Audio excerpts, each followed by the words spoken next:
Assalamu alaikum viewers, I am Hina Mehjabeen. I hope you all will be fine.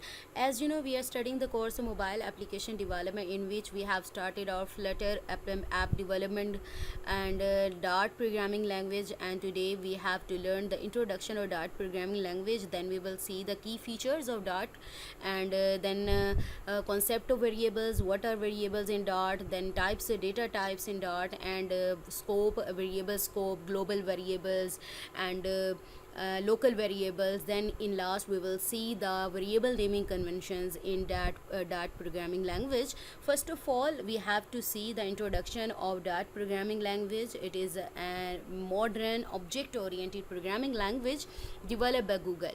Object oriented programming language के भी concepts मैंने upload किए हैं. JavaScript की बात हो जाए, डार्ट में भी मैं करूँगी, जिसमें क्लासेस, ऑब्जेक्ट्स, यानी ऑब्जेक्ट ओरिएंटेड प्रोग्रामिंग इनकी कॉन्सेप्ट पर डिपेंड करती है, जिसमें classes, objects, constructors, methods, properties, encapsulation और पॉलीमॉर्फिज्म, कंपोजिशन, एब्स्ट्रैक्शन, ये सारे कॉन्सेप्ट्स इसी ऑब्जेक्ट ओरिएंटेड प्रोग्रामिंग में आते हैं, जो कि डार्ट भी ये फॉलो करती है. ये गूगल ने डेवलप किया है. It is optimize for building mobile, desktop, server and web applications. क्योंकि हम बात कर रहे हैं मोबाइल एप्लीकेशन डेवलपमेंट की, तो उसमें चाहे वो प्लेटफॉर्म आपका डेस्कटॉप हो, चाहे मोबाइल हो, सर्वर हो या वेब एप्लीकेशन हो, आप डार्ट प्रोग्रामिंग लैंग्वेज को यूज़ कर सकते हो. For Android app development, dart is primarily used with the Flutter framework, which allow for building natively compiled application for mobile, web and desktop from a single code base. Flutter framework के साथ use होते हैं. जब हम Flutter framework use करें तो मैंने आप लोगों को कहा था कि हम Dart programming language का जो कोर्स है वो भी स्टार्ट करें, because it is compulsory for Flutter framework. जब फ्लटर में एप्लीकेशंस बिल्ड करनी है, यूज़र इंटरफेस डिज़ाइन करने है, तो डार्ट प्रोग्रामिंग लैंग्वेज आनी चाहिए. तो इसलिए मैंने ये जो लेक्चर है या कोर्स है ये भी साथ ही स्टार्ट कर दिया है, ताकि इजीली आप इसे अंडरस्टैंड कर पाएँ. इसमें ये होता है क्रॉस प्लेटफॉर्म के लिए यूज़ होता है. यहाँ पर वर्ड यूज़ हुआ है सिंगल कोड बेस, यानी एक ही बार आप कोड राइट करते हैं और डिफरेंट प्लेटफॉर्म, चाहे वो डेस्कटॉप हो, चाहे वो वेब हो, चाहे विंडोज़ हो, चाहे मोबाइल हो, आप डिफरेंट प्लेटफॉर्म्स पर उस कोड को यूटिलाइज़ कर सकते हैं. Next, what are the key features. यहाँ पर कुछ की फ़ीचर्स मैंने मेंशन किए हैं डार्ट प्रोग्रामिंग लैंग्वेज के. First of all, object oriented programming है. Dart is fully object oriented language with features like classes, interface and strong typing में ये हो जाता है कि वेरिएबल्स, जैसे बात करें, वेरिएबल्स डिक्लेयर्ड करवाए जाते हैं, उनकी टाइप्स डिक्लेयर करवाई जाती है. अगर नहीं करवाई जाती तो एरर आता है, जैसे इंट और स्ट्रिंग की बात हो रही है. इसी तरह कंपाइलेशन की बात होती है, कंपाइल टाइम एरर आ जाते हैं. ठीक है, तो ahead of time compilation, Dart compiles to native machine code, which means high performance of mobile devices. अब ये compilation की बात कर रहे थे कि आपके जब strongly type हमने कहा और compilation होती है जिसकी speed और हाई परफॉर्मेंस होती है, एग्जीक्यूशन जो टाइम है, क्योंकि ऑलरेडी कंपाइल हो चुका होता है कोड, तो लॉन्च होने में क्या होता है, स्पीडी हो जाता है, वर्क फास्ट हो जाता है आपका. Just in time compilation, same उसी तरह से dart can be compiled just in time, providing fast development cycles with features like hot reload. Hot reload का फीचर मैंने जो फ्लटर आपको फर्स्ट प्रोग्राम भी दिखाया था, फ्लटर में भी आप लोगों को दिखाया था कि आप चेंजेस वगैरह करते हैं तो रियल टाइम में आप अपनी ऐप में, यानी डेमो जो वर्चुअल डिवाइस यूज़ कर रहे हो या फिज़िकल डिवाइस यूज़ कर रहे हो, तो उसमें चेंजेस के साथ साथ आप इसको चेंज होता हुआ भी देखते हैं. आपको रीस्टार्ट करने की ज़रूरत पेश नहीं आती एप्लीकेशन को. गार्बेज कलेक्शन यानी मेमोरी मैनेजमेंट बहुत अच्छी है, यानी कोई भी फ्री ऑब्जेक्ट या मेमोरी लीक नहीं होता, यानी जो आपकी मेमोरी है उसका ठीक से यूजेज होता है. और गार्बेज कलेक्टर को यूज़ करते हुए इसकी क्या है, फास्ट एग्जीक्यूशन होती है, यानी इफेक्टिवली मेमोरी को मैनेज करता है. लाइब्रेरीज एंड पैकेजेस अवेलेबल हैं. Dart has a rich ecosystem of libraries and packages specially for Flutter, making it easy to add functionality to your apps. यानी फ्लटर से related इसमें लाइब्रेरीज और packages already available हैं, जो कि आप अपनी एप्लीकेशंस की फंक्शनैलिटी में ईजीली ऐड कर सकते हैं. Now what are variables. Simply अगर डार्ट प्रोग्रामिंग लैंग्वेज पढ़ने से पहले आई थिंक सब सी++ तो ज़रूर ही पढ़ते हैं. तो उसमें वेरिएबल्स नेम्ड मेमोरी लोकेशंस होती हैं या स्टोरेज लोकेशन कह दें, जिसमें आप वैल्यू को स्टोर करवाते हो। हमारे टीचर्स ने मुझे याद है कि हमें जब पढ़ाया था C++, तो उन्होंने एक तरह से एग्जांपल दी थी कि आप इसको कंसीडर कर सकते हो कि एक बॉक्स है, उसमें आप अपनी चीज़ें डालते हो, ठीक है। जब आपको ज़रूरत होती हैं उन चीज़ों को उसी बॉक्स को एक तरह से उठाते हो और उधर से एक्सेस करते हो। सेम इसी तरह से वेरिएबल भी आप कंसीडर कर सकते हो, एक नेम्ड लोकेशन, एक मेमोरी ब्लॉक है जिसके अंदर आप अपना डेटा स्टोर करवाते हो और जब आपको चाहिए तो वो वेरिएबल के थ्रू आप उसको एक्सेस करते हो। Variables are fundamental in programming as they allow you to store, retrieve, and manipulate data. Dart, being a statically typed language, enforces type safety while also offering some flexibility with type inference. यानी मैंने ऊपर types की बात की, यानी variables जो हैं उनको विद टाइप से डिक्लेयर करवाना ज़रूरी होता है, अदरवाइज कंपाइलेशन टाइम एरर आ जाता है।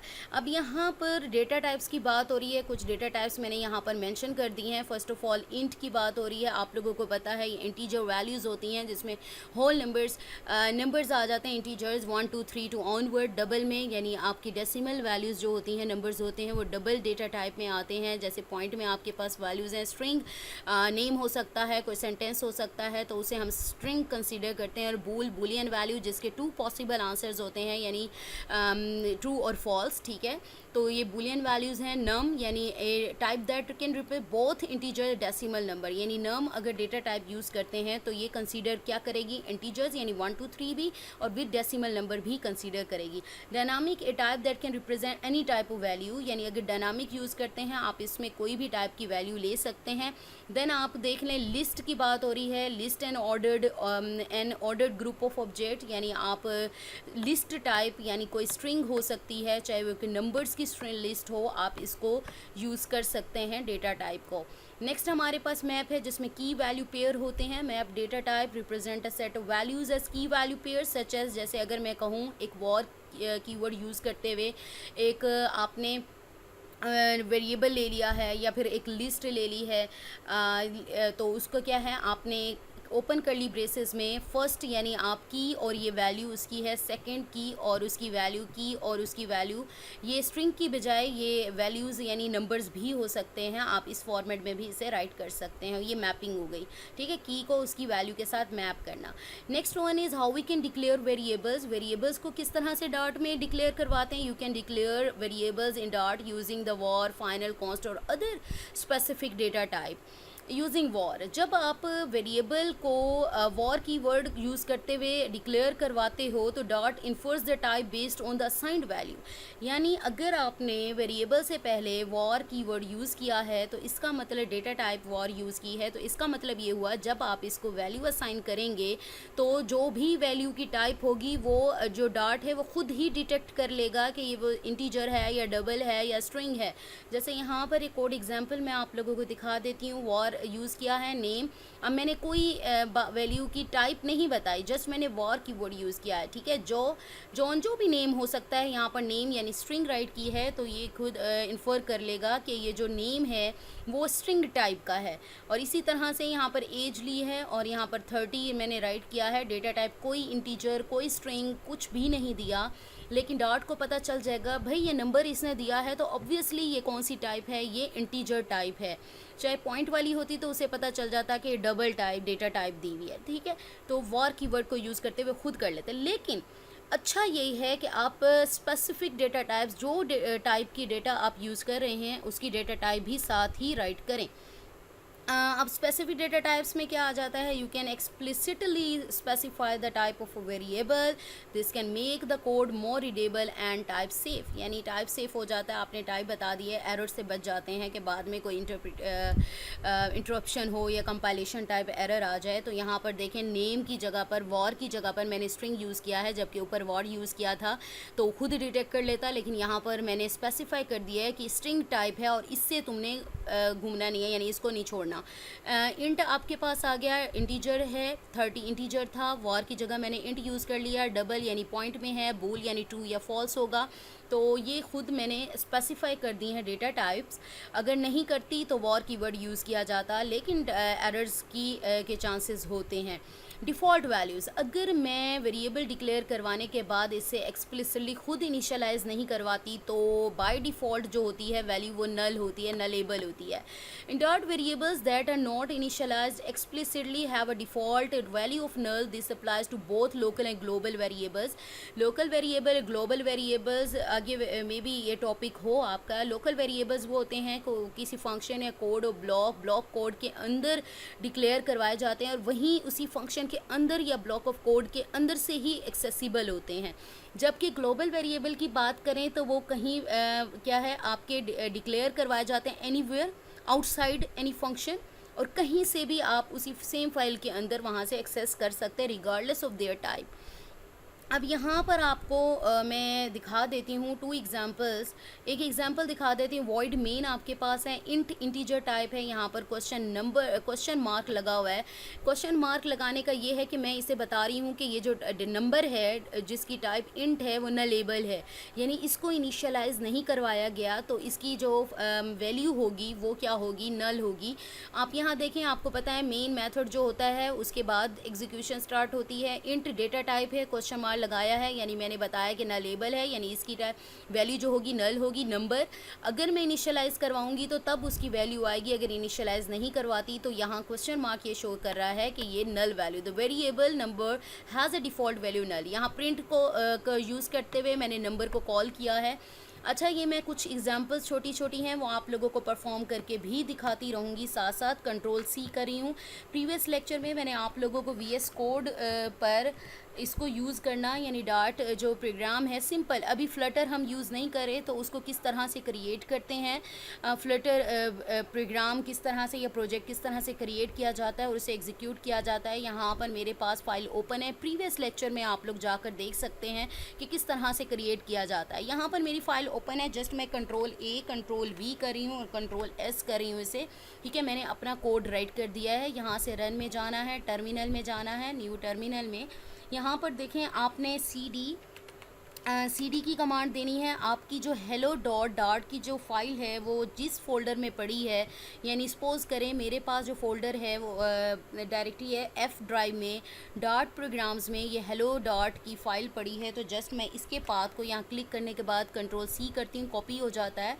तो यहाँ पर मैं इसको पेस्ट कर देती हूँ और एंटर करती हूँ, तो देखें मेरे पास जो है पाथ सेट हो गया है। तो CLS करना चाहें तो CLS कर दें, क्लियर स्क्रीन हो गया। अब इसको रन करना है तो मैं क्या करूँगी, डार्ट और मेरी जो प्रोग्राम की फ़ाइल का नेम है हेलो डॉट डार्ट, ठीक है, एक्सटेंशन देंगे और इसे एंटर कर देंगे तो देखें नल आंसर आ गया। हालांकि मैंने यहाँ पर कोई नल वगैरह राइट नहीं किया, जस्ट ये जो क्वेश्चन मार्क अगर मैं नहीं लगाती, ठीक है, क्वेश्चन मार्क नहीं लगाती तो तब क्या होता है, यहाँ पर करते हैं डार्ट हेलो डॉट डार्ट। ठीक है, ये देखें एरर है, error non level variable number must be assigned before it can be used. तो यही बात है, अगर मैं इसको कर देती हूँ यानी वही क्वेश्चन मार्क लगा देते हैं हम, तो ये देखें आपके पास वही कोड ही ठीक हो जाता है। ठीक है, तो इस तरह से आपका नल आंसर आ गया। क्वेश्चन मार्क लगाने से बता रहे हैं कि नलेबल है ये वैल्यू, इसको इनिशियलाइज़ नहीं किया गया, और जब इनिशियलाइज़ नहीं करते तो बाय डिफ़ॉल्ट इसकी वैल्यू क्या आ जाती है, हमारे पास नल आ जाती है। ठीक है, यहाँ आउटपुट भी मैंने नोट्स में दी हुई है, आप नोट्स ले सकते हैं, लेकिन ये नोट्स पेड होते हैं। अगर आपने पेड नोट्स लेने हैं तो आप मेरी ईमेल आईडी डिस्क्रिप्शन बॉक्स में हर वीडियो की गिवन होती है, तो आप वहाँ से ले सकते हैं। अब यहाँ पर देखें फाइनल और कॉन्स्ट इम्यूटेबल वेरिएबल्स। फाइनल और कॉन्स्ट जो कीवर्ड यूज़ होता है जिन वेरिएबल के साथ, वो क्या होते हैं। Final variable can be set only once and is initialised when accessed. एक बार सेट कर दिया कि ये फाइनल है, यानी उसको इनिशियलाइज़ करवाया आपने और सेट हो गया, तो आप क्या है उसे चेंज नहीं करते। It is use when you want a single assignment variable, यानी एक बार उसे असाइन करोगे। जैसे फाइनल कीवर्ड यूज़ किया सिटी और न्यूयॉर्क कर दिया, तो city can only be set once, यानी बार बार इसकी वैल्यू चेंज नहीं होगी। आपने इसे न्यूयॉर्क दे दिया तो बस इसको न्यूयॉर्क वैल्यू मिल गई है। इसी तरह से ईयर की बात करें तो ईयर भी इसे इसी तरह से ही मिल गई है, यानी आपने ईयर दे दिया 2024, ये भी फाइनल कीवर्ड यूज़ कर दिया, तो ऑब्वियसली ये भी फाइनल हो गया, यानी आप इसकी वैल्यू जो 2024 है वो चेंज नहीं करेंगे। कॉन्स्ट कीवर्ड भी सेम उसी तरह से, बट ये कांस्टेंट वैल्यूज़ के लिए यूज़ होता है। जैसे पाई की बात कर लें तो एक वैल्यू आपने फिक्स कर दी है। Const variable is a compile time constant. It is initialized at compile time and cannot be changed thereafter. यानी compile time ये इनिशलाइज होता है क्योंकि पाई की वैल्यू बाय डिफ़ॉल्ट वही होती है 3.14159, हम 3.14 भी यूज़ करते हैं तो वही यूज़ होती है और वो कांस्टेंट होती है, चेंज नहीं होती। Use const for variable that should be constant through out the run time के थ्रू भी आप इसको चेंज नहीं कर सकते। अब देखो दोनों ही सेम लग रहे हैं, फाइनल भी कहूँ, मैंने कहा मैंने फाइनल कर दिया, मैं उसे चेंज नहीं कर सकती। कॉन्स्ट की भी बात की तो मैंने कहा वो भी कांस्टेंट है, आप उसे भी चेंज रन टाइम तक नहीं कर सकते। तो बेसिक डिफरेंस क्या है? The key difference between final and const is that const variables are implicitly final, यानी कॉन्स्टेंट को इम्प्लिसिटली यानी खुद से ही वो क्या होते हैं, कांस्टेंट होते हैं, यानी आप फाइनल यानी चेंज नहीं कर सकते। अब पाई की वैल्यू है पहले से ही बनी हुई है, मैं उसे चेंज नहीं कर सकती, ठीक है। और जबकि final variables not necessarily constant, यानी फाइनल ज़रूरी नहीं है कि वो कांस्टेंट हो, आप उसको क्या है फाइनल कांस्टेंट बनाते हो, जबकि ये कॉन्स जो होते हैं वो खुद ब खुद होते हैं। पहले इनको हम जब फाइनल कीवर्ड यूज़ करते हैं तो हम खुद कर रहे होते हैं, कांस्टेंट बना रहे होते हैं, ठीक है। So const stricter as it requires compile time constant, ठीक है, डिफरेंस पता चल गया। नेक्स्ट जो मैंने वैसे आपको लोकल वेरिएबल्स की बात की थी कि local variables are used when you need late variables simple अगर मैं आप लोगों को बताऊं, वो वेरिएबल्स जिसका एक प्रॉमिस किया जाता है कि आप इसको डिक्लेयर तो करवा रहे हो, बाद में कभी मैं इसको इनिशियलाइज करवा दूंगी, ठीक है। लेट कीवर्ड यूज़ करके आप किसी भी वेरिएबल सपोज करें स्ट्रिंग नेम है, तो स्ट्रिंग नेम से पहले अगर लेट यूज़ करती हूँ तो इसका मतलब ये हुआ अभी मैंने इसे डिक्लेयर करवाया है तो बाद में मैं कभी इसको इनिशियलाइज़ करवाऊँगी, ज़रूरी करवाऊँगी, ये मैं प्रॉमिस करती हूँ, ठीक है, लेट कीवर्ड यूज़ करने का। अगर लेट यूज़ ही करते तो मैंने कहा कि आप जैसे ऊपर यूज़ कर रहे हैं तो वो भी कर सकते हैं, नल हो जाएगी वैल्यू, ठीक है, नल नहीं करनी, बट मैं कह रही हूँ कि लेट करवाऊँगी, अभी नहीं करवाती। And dot late variables are used when you need to declare a variable that will be initialized later, typically before it is accessed for the first time। हाँ, एक्सेस जब भी करना होगा इस वेरिएबल को, इसको एक्सेस करने से पहले ही मैं इसको क्या करवाऊँगी, इनिशियलाइज़ करवाऊँगी, यानी प्रॉमिस है मेरा, ठीक है। तो लेट कीवर्ड लगाने का मकसद ये है। This can be useful when the initialization of variable is resource intensive, should be deferred until it is needed, यानी जब ज़रूरत पड़ती है उसकी अपनी ज़रूरत से पहले पहले आप इसे इनिशियलाइज़ करवा लो। अब यहाँ पर देखें क्लासेस ऑब्जेक्ट्स के जो टॉपिक्स हैं वो ऑलरेडी मैं प्रीवियस लैंग्वेजेस में भी पढ़ा चुकी हूँ, वैसे भी मैं आप लोगों को थोड़ा थोड़ा साथ साथ बताती जाऊँगी। यहाँ पर क्लास एक डिफ़ाइन की गई है जिसका नेम है एग्जाम्पल। यहाँ पर लेट कीवर्ड यूज़ किया है, यानी लेट वेरिएबल बनाने के लिए स्ट्रिंग डिस्क्रिप्शन, यानी एक वेरिएबल का नेम है डिस्क्रिप्शन और उसकी जो डेटा टाइप है वो स्ट्रिंग है, लेकिन मैंने इसे लेट बनाया है, यानी लेट का मतलब ये हुआ कि मैं प्रॉमिस कर रही हूँ यहाँ पर कि ये जो डिस्क्रिप्शन है इसको अभी तो मैंने डिक्लेयर करवाया है, लेकिन बाद में कभी ना कभी जब मैं फर्स्ट टाइम इसे यूज़ करने लगूंगी तो मैं इसे कहीं इनिशियलाइज़ करवाऊंगी। नेक्स्ट मैंने यहाँ पर एक सेट डिस्क्रिप्शन यानी उसको इनिशियलाइज़ एक तरह से करवाया है और यहाँ पर इनिशियलाइजेशन जो डिस्क्रिप्शन को वैल्यू असाइन किया है डेस्क, और जो डेस्क की जो भी वैल्यू होगी इसके अंदर वो जाकर इस वेरिएबल में आर्गुमेंट में स्टोर हो जाएगी, ठीक है। नेक्स्ट मैंने प्रिंट डिस्क्रिप्शन किया है। प्रिंट डिस्क्रिप्शन में प्रिंट डिस्क्रिप्शन के मेथड में मैंने प्रिंट के थ्रू डिस्क्रिप्शन को यहाँ कॉल किया। अब यहाँ पर देखें कॉल करने से पहले इस मेथड का मतलब ये हुआ कि मैंने लेट किया था, लेकिन इस मेथड से पहले पहले कहीं मैंने डिस्क्रिप्शन को इनिशियलाइज़ करवाया है। अगर इनिशियलाइज़ ना करवाती तो एरर आता, बिकॉज़ मैंने लेट लिख कर उसका प्रॉमिस किया था कि मैं इसे कभी ना कभी इनिशियलाइज़ करवाऊँगी, ये नलेबल नहीं है, ठीक है। आगे आपको पता है कि मेन मेथड आता है और यहाँ पर एक एग्जाम्पल जो क्लास है उसका एक इंस्टेंस क्रिएट किया एग्जाम्पल। अब इस इंस्टेंस के थ्रू मैं क्या करूँगी, इन दोनों मेथड को कॉल करूँगी। डॉट सेट डिस्क्रिप्शन यानी डिस्क्रिप्शन को क्या इनिशियलाइज़ करवाया था डेस्क, इसके अंदर जाकर ये वाली वैल्यू आपकी जो डिस्क्रिप्शन के अंदर है इसकी वैल्यू जाकर इसको असाइन हो जाएगी, डिस्क्रिप्शन के अंदर ये वाली चीज़ आ जाएगी, ये लाइन आ जाएगी। तो जब डिस्क्रिप्शन को प्रिंट करवाया जाएगा तो आपके पास ये आउटपुट आएगी। एग्जाम्पल डॉट प्रिंट डिस्क्रिप्शन की जब बात आएगी तो प्रिंट में आपने क्या राइट किया है, तो this is a late initialization, initialized variable आपके पास आ जाएगा। तो यहाँ पर हम आपको एग्जीक्यूट करके दिखा देते हैं। कंट्रोल सी करते हैं हम इसे, ठीक है, कोड को control A, control we, control S, मैं इसे क्लियर स्क्रीन CLS कर देती हूँ और यहाँ पर डॉट हेलो डॉट डॉट कर देते हैं और एंटर कर देते हैं। देखें, this is a late initialized variable, ये देख लें। Example dot date set description में जो डिस्क्रिप्शन की इसके अंदर जाकर स्टोर हुई और इसको असाइन हो गई डिस्क्रिप्शन के अंदर वैल्यू, तो जो असाइन हुई सेट डिस्क्रिप्शन में वही वैल्यू आपको शो हो रही है, बिकॉज इस डिस्क्रिप्शन को मैंने प्रिंट में यहाँ पर कॉल किया है, ठीक है, प्रिंट डिस्क्रिप्शन में।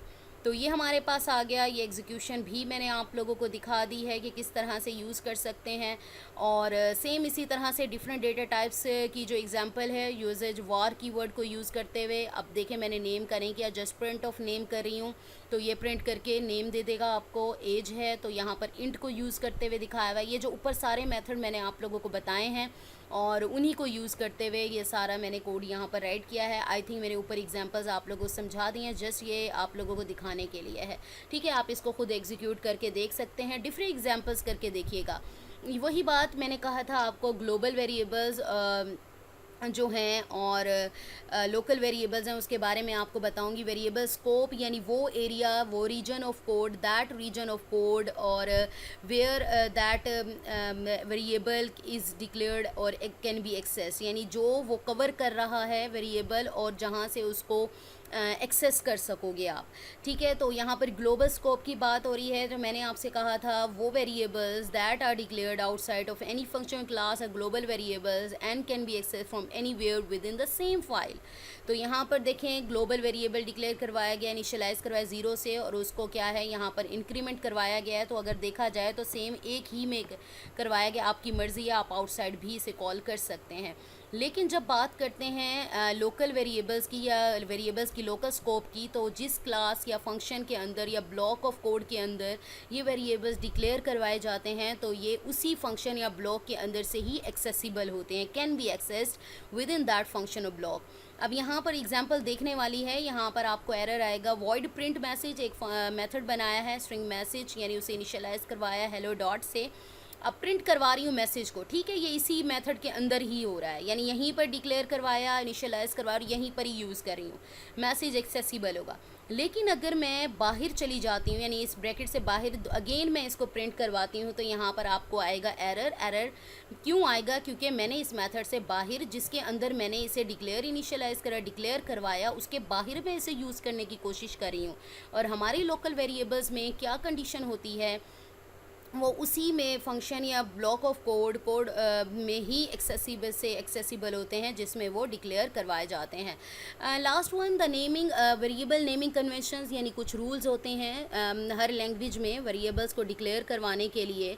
तो यहाँ पर कुछ रूल्स हैं जो मैं आप लोगों को दिखा रही हूँ। First of all, variable names must start with a letter और अंडरस्कोर, यानी या तो लेटर हो या अंडरस्कोर के साथ यूज़ करते हैं। Can contain letters, digits and underscores, ये हो सकते हैं। और यहाँ पर variable names are case sensitive. Case sensitive की बात करें तो मीन्स अगर कैपिटल लेटर्स में राइट किया है तो कैपिटल ही का होगा कंसीडर, अगर स्मॉल लेटर में किया है तो स्मॉल ही यूज़ कर सकते हैं। यानी जहाँ कैपिटल है कैपिटल यूज़ करो, स्मॉल है तो स्मॉल यूज़ करो। ये नहीं कि आपने एक जगह पर कैपिटल एक्स लिखा है तो आप नेक्स्ट जगह पर जब उसे एक्सेस कर रहे हो तो स्मॉल एक्स लिख लो, तो वो एक्सेसिबल नहीं होगा। Use meaningful names to improve code readability, तो ऐसे नेम्स राइट करें जिसको पढ़ते ही पता चले कि ये काम क्या कर रहे हैं। Follow camel case convention for variable name, just यानी फर्स्ट लेटर स्मॉल हो, कंप्लीट होने के बाद नेक्स्ट जो भी आप यूज़ करें वर्ड, उसका फर्स्ट लेटर कैपिटल हो, नेक्स्ट यूज़ करें उसका नेक्स्ट फर्स्ट लेटर कैपिटल हो और बाकी स्मॉल हो, इसे कैमल केस कहते हैं। सेम इसी तरह से यूज़ करें ताकि पता चले कि कौन सा वर्ड कहाँ पर ख़त्म हो रहा है। So we have completed today's lecture here, that was about the introduction of dot programming language, then key features of dot, we have seen the concept of variables, then data types, and then variable scope, in which we have studied the global variables and local variables, and in last we have studied the variable naming conventions. So I hope ये lecture आप लोगों के लिए helpful होगा. हमारा जो dart programming language का जो कोर्स है वो कंटिन्यू है. मुझे अपनी दुआ में याद रखिएगा, अपना ख्याल रखिएगा. Take care. अल्लाह हाफिज़.